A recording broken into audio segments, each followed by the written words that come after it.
ಕನ್ಕರ್ಣೆ ಮಾಡಿ ನಮ್ಗೆ ಸೈಟ್ಗಳು ಕೊಡ್ರಿ. ಯಾಕೆ ನೀವು ಹಿಂಗೆ ತುಳಿತಾ ಇದ್ದೀರ ನಮ್ಮನ್ನ? ನಾವೇನು ಮುಂದಕ್ಕೆ ಬರಬೇಕ ಬಡವರು ಅನ್ನೋರು? ಎಲ್ಲಿದ್ದೀರಾ ನೀವು? ಪ್ರತಿದಿನ ಕೂಲಿ ಮಾಡಿದ್ರೆ ಜೀವನ, ಇಲ್ಲಾಂದರೆ ಜೀವನ ನಡೆಯೋದು ಮನೆಗಳ ಕಡೆ ಕಷ್ಟ ಇರ್ತಕ್ಕಂಥ ಜನ ಇವತ್ತು ಬಂದು ಗುಡಿಸಲಾಕೊಂಡು ಇಲ್ಲಿ ವಾಸ ಮಾಡ್ತಾ ಇರ್ತಕ್ಕಂಥದ್ದು ಕೂಡ ನಾವು ನೋಡ್ತಾ ಇದ್ದೀವಿ.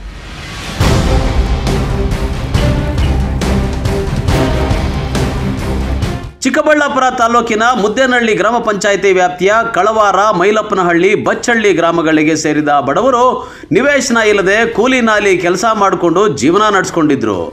ಇನ್ನು ಜೀವನ ಸಾಗಿಸಲು ಸೂರಿಲ್ಲದೆ ನಿವೇಶನ ರಹಿತ ಬಡವರಿಗೆ ಸರ್ಕಾರ ನಿವೇಶನ ನೀಡಬೇಕು ಅಂತ ಈಗಾಗಲೇ ತಹಸೀಲ್ದಾರ್ ಕಚೇರಿ ಎದುರು ಅನಿರ್ದಿಷ್ಟಾವಧಿ ಹೋರಾಟಗಳನ್ನು ಸಹ ನಡೆಸಿದ್ರು. ಆದರೆ ಸರ್ಕಾರವಾಗಲಿ ಜಿಲ್ಲಾಡಳಿತದ ಅಧಿಕಾರಿಗಳಾಗಲಿ ಬಡವರ ಕಣ್ಣೀರು ಒರೆಸಲು ಮುಂದಾಗಲಿಲ್ಲ. ಇದರಿಂದ ನೊಂದು ಬೆಂದ ನಿರಾಶ್ರಿತರು ಮೈಲಪ್ಪನಹಳ್ಳಿ ಗ್ರಾಮದ ಬಳಿ ಇರುವ 4 ಎಕರೆ ಸರ್ಕಾರಿ ಜಾಗದಲ್ಲಿ 170 ಕುಟುಂಬಗಳು 8 ದಿನಗಳಿಂದ ಗುಡಿಸಲು ಹಾಕಿಕೊಂಡು ವಾಸ ಮಾಡ್ತಾ ಇದ್ದಾರೆ. ಆದರೆ ಯಾವುದೇ ರಾಜಕಾರಣಿಯಾಗಲಿ ಅಧಿಕಾರಿಗಳಾಗಲಿ ಈ 170 ನಿರಾಶ್ರಿತ ಕುಟುಂಬಗಳ ಕಷ್ಟಗಳನ್ನು ಕೇಳೋಕೆ ಬರದೇ ಇರೋದ್ರಿಂದ ಕಣ್ಣೀರಿಟ್ಟು ಆಶ್ರಯಕ್ಕಾಗಿ ಅಂಗಲಾಚಿದ್ದಾರೆ.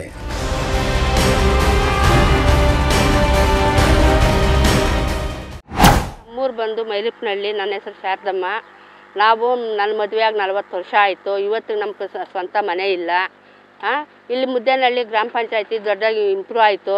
ಅಲ್ಲಿಂದ ಜನಗಳೆಲ್ಲ ಬಂದು ಮೈಲಪ್ಪನಹಳ್ಳಿಯಲ್ಲಿ ಶಾನೆ ಹೆಚ್ಚಿನ ಬಾಡಿಗೆಗಳಿಗೆ ಸೇರ್ಕೊಂಡವ್ರೆ. ನಮಗೆ ಬಡವ್ರಕ ನಮಗೆ ಮನೆಗಳೇ ಇಲ್ಲ ಎಲ್ಲಿನೂ. ಅದರಿಂದ ನಾವು ಬಂದು ಇಲ್ಲಿ ಗುಡಿಸ್ಲು ಹಾಕ್ಕೊಂಡಿದ್ದೀವಿ. ನಮ್ಗೆ ಇದೊಂದು ಅವಕಾಶ ನಮ್ಗೆ ಇದು ಮಾಡಿಕೊಡ್ಬೇಕಪ್ಪ ನೀವು. ಗೊತ್ತಾ? ನಮ್ಮ ಕಷ್ಟ ತಿಳ್ಕೊಳ್ರಿ, ಏನು ಹೆಂಗೆ ಅನ್ನೋದು ಅರ್ಥ ಮಾಡಿಕೊಂಡು ನಮ್ಗೆ ನಿವೇಶನ ಕೊಡ್ರಿ.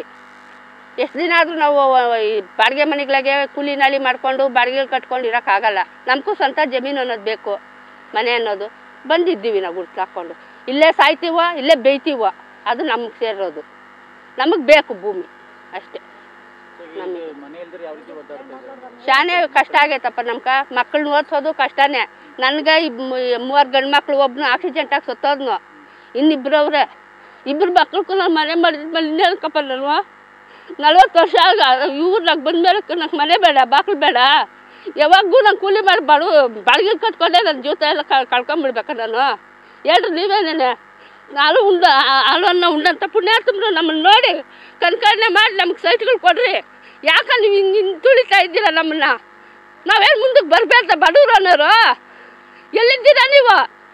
ನಿಮ್ಗೆ ಅಯ್ಯೋ ಪಾಪ ಅನ್ನೋದು ಕರುಣೆ ಇಲ್ವಾ? ನಿಮ್ಗೆ ಮಕ್ಕಳು ಮರಿ ಇಲ್ವಾ? ನಮ್ಮನ್ನು ಕಾಪಾಡ್ರಿ. ಮನೆಯಲ್ಲಿ 8-10 ಜನ ಇದ್ದೀರಿ. ನಮ್ಮದು ಚಿಕ್ಕ ಮನೆ, ನಮಗೆ ಇರೋಕ್ಕೆ ಜಾಗ ಸಾಕಾಗಲ್ಲ. ಒಬ್ರು ಕುತ್ಕೊಂಡ್ರೆ ಒಬ್ರು ಎದ್ದೊಳ್ಬೇಕು ಅಂಥ ಪರಿಸ್ಥಿತಿಯಲ್ಲಿದ್ದೀರಿ. ಮನೆಯಲ್ಲಿ 8ರಿಂದ 10 ಜನ ಇದ್ದೀರಿ. ನಮಗೆ ಮನೇಲಿ ಕುತ್ಕೊಳಕ್ಕೂ ಆಗಲ್ಲ, ಎದ್ದೊಳಕ್ಕೂ ಆಗಲ್ಲ. ನಮಗೆ ಮನೆಯೇ ಇಲ್ಲ ಅಣ್ಣ. ಅದಕ್ಕೋಸ್ಕರ ನಾವಿಲ್ಲಿ ಬಂದು ಗುಡಿಸ್ಲು ಹಾಕ್ಕೊಂಡಿದ್ದೀರಿ. ಇಲ್ಲೆಲ್ಲ ಪೊದೆ ಇತ್ತು. ಮೊನ್ನೆ ಕೂಡ ಹಾವುಗಳನ್ನು ಸಾಯಿಸಿಬಿಟ್ಟು ಮತ್ತೆ ಸುಟ್ಟಾಕಿದ್ದಾರೆ. ಮಕ್ಕಳನ್ನೆಲ್ಲ ಕರ್ಕೊಂಡು ಬಂದು ಇಲ್ಲಿ ಮಲ್ಕೊಂಡಿದ್ದೀರಿ. ನಮ್ಗೆ ನಿವೇಶನನೇ ಇಲ್ಲ. ಏನಾದರೂ ಬಡವರಿಗೆ ಇಲ್ಲಿ ಸಹಾಯ ಮಾಡಿದ್ರೆ ನಾವಿಲ್ಲಿ ಬಂದು ಮನೆ ಕಟ್ಕೊಂಡು ನಾವು ಒಂದು ಒಳ್ಳೆಯ ಜೀವನ ಮಾಡ್ಕೊಬೋದು ಅನ್ನೋ ಒಂದು ಆಸೆಗೆ ಭರವಸೆ ಕೊಟ್ಟಿರೋದು ಶೇಖರಣ್ಣ ಅವರು. ಆ ಭರವಸೆ ಮೇರೆಗೆ ನಾವು ಬಂದು ಇಲ್ಲಿ ಗುಡಿಸ್ಲನ್ನು ಹಾಕ್ಕೊಂಡು ನಾವಿಲ್ಲಿ ವಾಸ ಮಾಡ್ತಾಯಿದ್ದೀರಿ. ನಾವು ಸುಮಾರು ಒಂದು 7-8 ದಿವಸದಿಂದ ನಾವಿಲ್ಲಿ ಗುಡಿಸ್ಲನ್ನು ಹಾಕ್ಕೊಂಡು ಇಲ್ಲೇ ಅಡುಗೆ ಮಾಡಿಕೊಂಡು ಇಲ್ಲೇ ಮಕ್ಳನ್ನ ಕರ್ಕೊಬಂದು ಇಲ್ಲೇ ನಾವು ಊಟ ಮಾಡಿಕೊಂಡು ಇಲ್ಲೇ ಮಲಗ್ತಾ ಇದ್ದೀರಿ. ನಾವು ಇಲ್ಲೇ ಸುಮಾರು ಇಲ್ಲಿ ಹಾವುಗಳು, ನಾಯಿಗಳು ಎಲ್ಲ ಬರ್ತಾ ಇರ್ತವೆ, ಇಲ್ಲೇ ಓಡಾಡ್ತವೆ. ಆದ್ರೂ ನಾವು ಇಲ್ಲೇ ಇದ್ದೀರಿ. ಪೊದೆಗಳಿದ್ದಾವೆ. ತುಂಬ ಕಷ್ಟ ಆಗ್ತಾ ಇದೆ ಅಣ್ಣ. ನಮಗೆ ಇರೋಕ್ಕೆ ಆಗ್ತಾ ಇಲ್ಲ ಮನೆಯಲ್ಲಿ.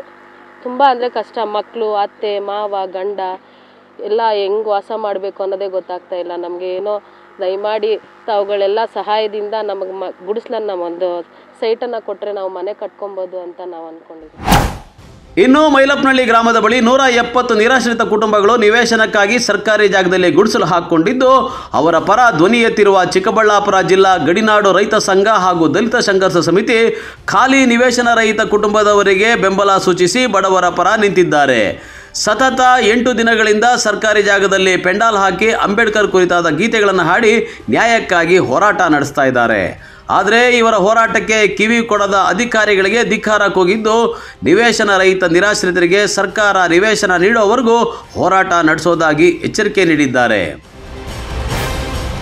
ಪ್ರತಿದಿನ ಕೂಲಿ ಮಾಡಿದ್ರೆ ಜೀವನ, ಇಲ್ಲಾಂದರೆ ಜೀವನ ನಡೆಯೋದು ಮನೆಗಳ ಕಡೆ ಕಷ್ಟ ಇರ್ತಕ್ಕಂಥ ಜನ ಇವತ್ತು ಬಂದು ಗುಡಿಸಲಾಕೊಂಡು ಇಲ್ಲಿ ವಾಸ ಮಾಡ್ತಾ ಇರ್ತಕ್ಕಂಥದ್ದು ಕೂಡ ನಾವು ನೋಡ್ತಾ ಇದ್ದೀವಿ. ತಹಸೀಲ್ದಾರ್ ಅವರು ಬಂದು ನೋಡ್ಕೊಂಡು ಹೋಗಿದ್ದಾರೆ. ನೋಡ್ಕೊಂಡು ಹೋಗಿದ್ರು ಕೂಡ ಇದಕ್ಕೆ ಸಂಬಂಧಪಟ್ಟಂಥ ಫೈಲ್ಗಳನ್ನು ತಯಾರು ಮಾಡಿ ಬಡವರು ಯಾರ್ಯಾರಿದ್ದಾರೆ ಅವ್ರಿಗೆ ಹಂಚಿಕೆ ಮಾಡ್ತಕ್ಕಂಥ ಕೆಲಸ ತುರ್ತಾಗಿ ಆಗಬೇಕಾಗಿತ್ತು. ಆದರೆ ಇವ್ರಿಗೇನಾಗಿದೆ ಅಂದರೆ ಇದು ಸರ್ಕಾರಿ ಕೆಲಸ ಅಲ್ಲ ಅನ್ನೋ ಥರ ಕಾಣಿಸ್ತದೆ. ಬೇರೆ ಯಾರೋ ರಿಯಲ್ ಎಸ್ಟೇಟ್ ಅವರು ಅಥವಾ ಬೇರೆ ಯಾರಾದರೂ ಬಂದರೆ ಅದು ಸರ್ಕಾರಿ ಕೆಲಸ ಅನ್ನೋ ಥರ ಕಾಣಿಸ್ತದೆ. ದುಡ್ಡಿರ್ತಕ್ಕಂಥವ್ರು ಬಂದಾಗ ಸರ್ಕಾರಿ ಕೆಲಸ ಅನ್ನೋದು ಬೂಟಗಿಲ್ದಿರ್ತಕ್ಕಂಥ ಜನ ಬಂದರೆ ಸರ್ಕಾರಿ ಕೆಲಸ ಅಲ್ಲ ಅನ್ನೋ ಥರ ಯಾಕೆ ಅನ್ನಿಸ್ತದೆ ಇವ್ರಿಗೆ? ಇದು ಕೂಡ ಸರ್ಕಾರಿ ಕೆಲಸನೇ ಅಲ್ವಾ? ಬಡವರಿಗೆ ಕೊಡ್ತಕ್ಕಂಥ ಕೆಲಸನ ಮಾಡಬೇಕು ಅಂತಕ್ಕಂಥದ್ದು ನಮ್ಮೆಲ್ಲ ಕೂಡ ಒತ್ತಾಯ ಆಗಿದೆ. ಇವತ್ತು ರಾಜೀವ್ ಗಾಂಧಿ ವಸತಿ ನಿಗಮಕ್ಕೆ ಇವತ್ತೆಲ್ಲ ಕೂಡ ಟ್ರಾನ್ಸ್ಫರ್ ಮಾಡಿರ್ತಕ್ಕಂಥದ್ದು ಏನು ಹಣಕಾಸಿನ ಮೂಲಗಳು ಅಲ್ಲಿಂದ ತರಿಸ್ಕೊಂಡು ಮಾಡಬೇಕು ಅಂತಕ್ಕಂಥ ಒಂದು ಇವರೆಲ್ಲ ಕೂಡ ಇಒ ಮತ್ತು ತಹಸೀಲ್ದಾರೆಲ್ಲ ಮಾಡ್ತಾ ಇದ್ದಾರೆ. ನಾನು ಮೊದಲೇ ಹೇಳಿದ್ದೀನಿ, ಇವತ್ತಿನ ಸರ್ಕಾರದಲ್ಲಿ ಹಣಕಾಸಿನ ಮೂಲಗಳ ಸಮಸ್ಯೆ ಇದೆ. ಅದಕ್ಕೆ ಬೇರೆ ಬೇರೆ ಮೂಲಗಳಿಂದ ಕ್ರೋಢೀಕರಿಸ್ಕೊಂಡು ಹಣ ತರಿಸ್ಕೊಂಡು ಇವತ್ತು ಜನಪ್ರತಿನಿಧಿಗಳ ಮುಖಾಂತರ ಲೇಔಟನ್ನು ಮಾಡಿ ಯಾರು ಬಡವರಿದ್ದಾರೆ ಆ ಬಡವರಿಗೆ ಹಕ್ಕುಪತ್ರಗಳನ್ನು ಕೊಡ್ತಕ್ಕಂಥದ್ದು, ಮನೆ ಕೊಡ್ತಕ್ಕಂಥದ್ದು, ಮೂಲಭೂತ ಸೌಲಭ್ಯಗಳನ್ನು ಕೊಡ್ತಕ್ಕಂಥ ಕೆಲಸ ಮಾಡಬೇಕು ಅಂತಕ್ಕಂಥದ್ದು ಹೇಳಿದ್ರು ಕೂಡ ಆ ಪ್ರಯತ್ನ ಮಾಡೋದಕ್ಕೆ ಇವರು ಯಾರು ಕೂಡ ಶತಾಯಗತೆ ಕೆಲಸ ಮಾಡ್ತಾಯಿಲ್ಲ. ಇದನ್ನು ವಿರೋಧಿಸಿ ನಾವೆಲ್ಲ ಕೂಡ ನೀವಂತೂ ಕೊಡೋದಿಲ್ಲ, ನಾವೇನೇ ಈ ಜಾಗಗಳಲ್ಲಿ ಗುಡಿಸಲಾಕೊಂಡು ವಾಸ ಮಾಡ್ತೀವಿ, ನೀವು ಯಾವತ್ತು ಕೊಡ್ತೀರಾ ಹಕ್ಕುಪತ್ರಗಳು ಕೊಡಿ ಅಂತಕ್ಕಂಥದ್ದನ್ನು ನಿರ್ಣಯ ಮಾಡಿಕೊಂಡು ಬಡವರೇ ಇವತ್ತು ಇಂಥ ಒಂದು ಸ್ಥಳದಲ್ಲಿ ನೀವು ನೋಡಬೇಕಾಗಿತ್ತು. ಮೊದಲು ಇಲ್ಲಿ ಗುಡಿಸಲಾಗದಿದ್ದ ಮುಂಚೆ ದೊಡ್ಡ ದೊಡ್ಡ ಪದರಗಳಿತ್ತು, ದೊಡ್ಡ ದೊಡ್ಡ ಗಿಡಗಳೆಲ್ಲ ಕೂಡ ನಿಂತು ಇಲ್ಲಿ ಅಂಥವನ್ನೆಲ್ಲ ಕ್ಲೀನ್ ಮಾಡಿಕೊಂಡು ಇವತ್ತು ಎಲ್ಲರೂ ಕೂಡ ಇಲ್ಲಿ ವಾಸ ಮಾಡ್ತಕ್ಕಂಥ ಕೆಲಸ ಮಾಡ್ತಾಯಿದ್ದಾರೆ. ಇದಕ್ಕೆ ಜಿಲ್ಲಾಡಳಿತ ಮತ್ತು ತಾಲೂಕು ಯಂತ್ರಾಂಗ ಕೂಡಲೇ ಇವರಿಗೆ ಸೈಟನ್ನು ವಿತರಣೆ ಮಾಡ್ತಕ್ಕಂಥದ್ದು, ಲೇಔಟನ್ನು ಮಾಡ್ತಕ್ಕಂಥದ್ದು, ಬಡವರಿಗೆ ಕೊಡ್ತಕ್ಕಂಥ ಕೆಲಸ ಮಾಡಬೇಕು. ಈ ಮಾಡಲಿಲ್ಲ ಅನ್ನೋ ಪಕ್ಷಕ್ಕೆ ಮುಂದಿನ ದಿನಗಳಲ್ಲಿ ನಾವೆಲ್ಲ ಕೂಡ ಮತ್ತೆ ಬೇರೆ ರೀತಿಯ ಆ ಹೋರಾಟನ ನಾವು ಕೂಡ ಮಾಡಬೇಕಾಗ್ತದೆ ಅಂತಕ್ಕಂಥದ್ದು ಕೂಡ ಈ ಸಂದರ್ಭದಲ್ಲಿ ಹೇಳೋಕ್ಕೆ ನಾನು ಬಯಸ್ತೀನಿ. ಬಚ್ಚಹಳ್ಳಿ ಪಕ್ಕದಲ್ಲೇ ಇದೆ. ಇಲ್ಲಿ ಸುಮಾರು ನಾವು 4 ವರ್ಷದಿಂದ ನಮ್ಮ ಬೇಡಿಕೆ ಯಾವ ಅಧಿಕಾರಿ ಹತ್ರ ಹೋದ್ರೂ ಫೈಲ್ ತೊಗೊಂಡು ಪಟ್ಟಿಟ್ಟಿರ್ತಾಯಿದ್ರು. ತುಂಬ 4 ವರ್ಷದಿಂದ ನಾವು ಧರಣಿ ಸತ್ಯಾಗ್ರಹ ಮಾಡಿದ್ದೀವಿ. ತಾಲೂಕು ಕಚೇರಿ ಮುಂದೆ 11 ದಿವಸ ಹಗಲು ರಾತ್ರಿ ಅಲ್ಲೇ ಸತ್ಯಾಗ್ರಹ ಮಾಡಿದ್ದೀವಿ. ದಲಿತ ಸಂಘ ಸಮಿತಿಯವರ ಬೆಂಬಲ ತೊಗೊಂಡು ಇಬ್ಬರು ಹೋರಾಟ ಮಾಡ್ಕೊಂಡು ಎಲ್ಲ ಮಾಡಿದ್ದೀವಿ. ಅವರು ಸಹಿತ ನಮ್ಮನ್ನು ಇಷ್ಟು ಕಿಂಚತ್ತೂ ಈ ಬಡವರ ಬಗ್ಗೆ ಅವ್ರು ಯಾರೂ ಕಾಳಜಿ ತೊಗೊಂಡಿಲ್ಲ. ಅದಕ್ಕೋಸ್ಕರ ನಾವು ನೋಡಲಾರ್ದೆ ಈಗ ಮುದ್ದೇನಹಳ್ಳಿಯಲ್ಲಿ ಮನೆ ಬಾಡಿಗೆ ಸಿಗ್ತಾಯಿಲ್ಲ. ಅಪ್ಸೇಲ್ಸ್ ಎಲ್ಲ ಬಂದಿದ್ದಾವೆ. ಅಲ್ಲಿ ಅಮೇರಿಕ ಅವರು ಇವರು ಹೊರಗಡೆ ಅವ್ರು ಬಂದಾಗಿಂದ ಬಾಡಿಗೆ ಮನೆಗಳು ಫುಲ್ ಡಿಮ್ಯಾಂಡ್ ಆಯಿತು.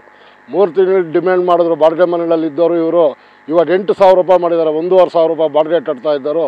ಸಡನ್ನಾಗಿ 8,000 ರೂಪಾಯಿ ಕೊಡ್ರಿ, ಇಲ್ಲ ಅಂದರೆ ಮನೆ ಖಾಲಿ ಮಾಡ್ರಿ ಅಂದಾಗ ಇವತ್ತು 170 ಕುಟುಂಬ ಬಂದು ಇಲ್ಲಿ ಈ ಸ್ಥಳದಲ್ಲಿ ನಾವು ಗುಡಿಸ್ಲಾಕೊಂಡು ನಾವು ಇಲ್ಲೇ ಇರ್ತೀವಿ ಅಂತ ಹೇಳ್ತಾ ಇದ್ದೀವಿ. ಅಧಿಕಾರಿಗಳು ಇದು ಎಚ್ಚೆತ್ಕೊಂಡು ಸರ್ಕಾರ ಗಮನ ಮಟ್ಟಕ್ಕೆ ಹೋಗಿ ಇದು ಅಧಿಕಾರಿಗಳು ಎಚ್ಚೆತ್ಕೊಳ್ಳೋದು ಹೋದರೆ ಇಲ್ಲಿ ಏನೇ ತೊಂದರೆ ಆದರೂ ಅಧಿಕಾರಿಗಳೇ ಹೊಣೆ ಆಗ್ತಾರೆ ಅಂತ ಹೇಳೋಕ್ಕೆ ನಾನು ಇಷ್ಟಪಡ್ತೀನಿ.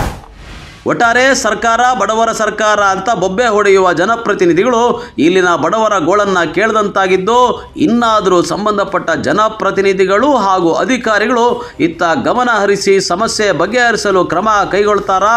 ಕಾದು ನೋಡಬೇಕಾಗಿದೆ. ಕ್ಯಾಮ್ರಾಮನ್ ಪ್ರವೀಣ್ ಜೊತೆ ಕಳವಾರ ಅರುಣ್, MMTV ನ್ಯೂಸ್, ಚಿಕ್ಕಬಳ್ಳಾಪುರ.